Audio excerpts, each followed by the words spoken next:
Project backup jack, final report 3,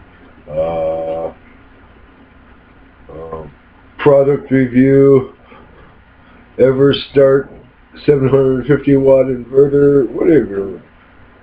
It's 8:50 p.m. Saturday the 10th.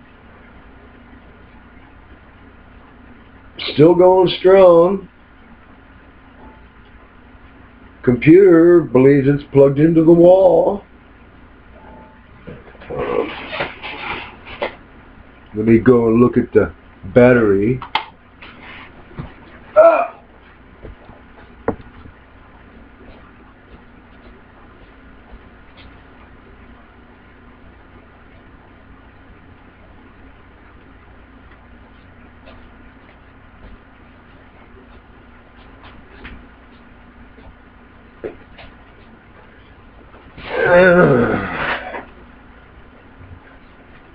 Battery's still there.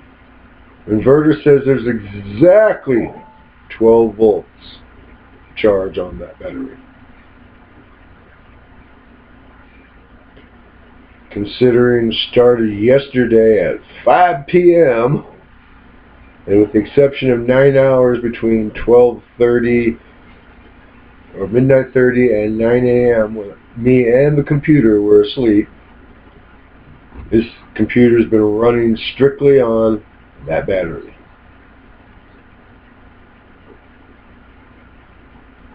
I don't know if I'll be able to be awake to see when the inverter starts going beep, beep, beep, low battery, beep, beep, beep, low battery, turn me off. Anyway, I'm going to see if I can tell you about it later.